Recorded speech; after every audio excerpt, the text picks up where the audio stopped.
And the second staging of the Shelly and Fraser-Pryce Pocket Rocket Athlete Summit took place on Friday at the Jamaica Pegasus Hotel. More in this report.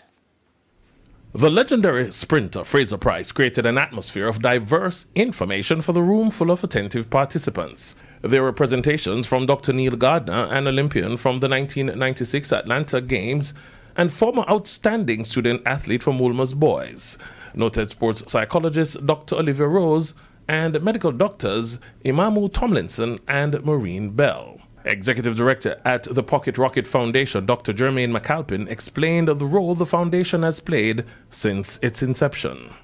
So in our 13-year existence, we've awarded 138 scholarships to student athletes across the length and breadth of Jamaica. Once you have the scholarship, you are guaranteed funding support throughout the tenure of high school.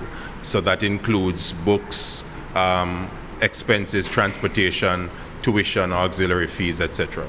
Dr. McAlpin was quick to point out that the foundation's assistance was not just limited to track and field athletes. Absolutely not. We actually support students from 14 sporting disciplines approved by ISA. So it's not just track and field. We have water polo, badminton, lacrosse, netball, volleyball, right? Football, cricket, right? So we support student athletes, and they don't have to be elite athletes. So it's not a case that, oh, we are looking for elite athletes. We are looking for students who already have the challenge and have taken on the challenge of balancing academics and sports. Michael Andre Edwards, who captained Jamaica College to victory at the ISA Boys Champs in March, endorsed the importance of the Pocket Rocket Foundation.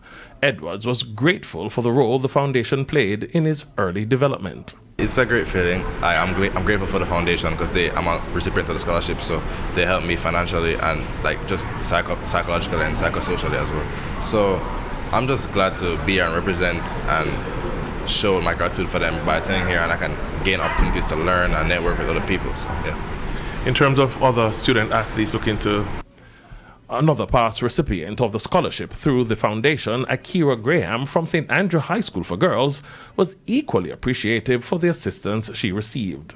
So mommy sent me a link, and I was on vacation, and I decided I'm going to apply, but I applied really late. I think it was the night of it was due, and I said, okay, let me just do this just because mommy said to do it, and I don't want you to be upset with me. And I did it, and then I got the email, and I was like, oh my gosh, I got a scholarship. And it's really helped me to pursue my education and help with all the expensive things that happen, like graduation, paying for your subjects and everything. So it really did help. So I was really excited when I got. More than 700 student athletes applied last year, with 22 being selected for scholarships. Garfield Jones reporting for TVJ Sports. All right, what an initiative. Break time here on Primetime Sports Friday. Stay with us. We'll be back with more.